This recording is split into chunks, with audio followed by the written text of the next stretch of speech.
ভারতীয় নৌসেনার IP submarine চুক্তি আধুনিক প্রতিরক্ষা সক্ষমতায় নতুন দিগন্ত উন্মোচন করেছে। জার্মানির থিসচেনপ্রুপিপি মারাইন সিস্টেমস এবং ডক শেপবিল্ডার্স লিমিটেড এর অংশীদারিত্বে তৈরি হতে চলা 6টি সাবমেরিন নৌসেনার শক্তিকে বহুগুণ বাড়িয়ে তুলবে। ৭০,০০০ কোটি টাকার এই প্রকল্প শুধু প্রতিরক্ষা খাতে প্রযুক্তিগত উৎকর্ষ আনবে না, বরং মেক ইন ইন্ডিয়া উদ্যোগের আওতায় দেশীয় শিল্পকেও সমৃদ্ধ করবে। নাভাংসা টেন্ডার বাতিলের কারণ হিসেবে ভারতীয় নৌসেনার প্রমাণিত আইপি প্রযুক্তির চাহিদার কথা উল্লেখ করা হয়েছে। থিসচেনপ্রুপিপি এর টাইপ ২১৪ সাবমেরিনের আইপ সিস্টেম ইতিমধ্যেই সফল প্রমাণিত হওয়ায় এটি ভারতীয় প্রয়োজনীয়তার সঙ্গে সামঞ্জস্যপূর্ণ। এই সাবমেরিনগুলি উন্নত স্টিলথ ক্ষমতা এবং দীর্ঘ সময় জলের নিচে কাজ করার সক্ষমতায় সজ্জিত, যা ভারত মহাসাগর অঞ্চলে প্রতিযোগিতামূলক সুবিধা প্রদান করবে। ইউরোড্রোন প্রোগ্রামে ভারতের পর্যবেক্ষক হিসেবে যোগদান প্রতিরক্ষা ক্ষেত্রে আন্তর্জাতিক সহযোগিতার ক্ষেত্রে এক উল্লেখযোগ্য পদক্ষেপ।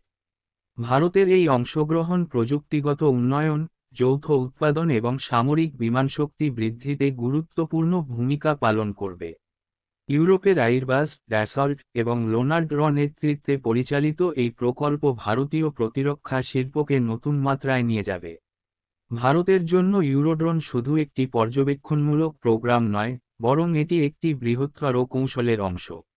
এই প্রকল্পে অংশগ্রহণ ভারতকে ইউরোপীয় প্রযুক্তি অ্যাক্সেসের পাশাপাশি নিজেদের প্রতিরক্ষা কৌশলে বৈচিত্র্য আনার সুযোগ করে দেবে। ফিলিপাইনে মার্কিন টাইফুন ক্ষেপণাস্ত্র ব্যবস্থা মোতায়েন দক্ষিণ পূর্ব এশিয়ায় উত্তেজনা বৃদ্ধি করেছে। এই উচ্চ গতিশীল ক্ষেপণাস্ত্র ব্যবস্থা শত্রু পাল্টা গুলিকে কার্যকরভাবে এড়িয়ে যাওয়ার ক্ষমতা রাখে। এটি শুধু মার্কিন প্রতিরক্ষা কৌশলকেই শক্তিশালী করছে না, বরং চীন ও রাশিয়ার জন্য বড় চ্যালেঞ্জ হয়ে দাঁড়িয়েছে। চীনের তীব্র প্রতিক্রিয়া এবং উত্তেজনা সৃষ্টির অভিযোগ ইন্দো প্যাসিফিক অঞ্চলের ভূরাজনীতিতে একটি গুরুত্বপূর্ণ ইঙ্গিত দেয়।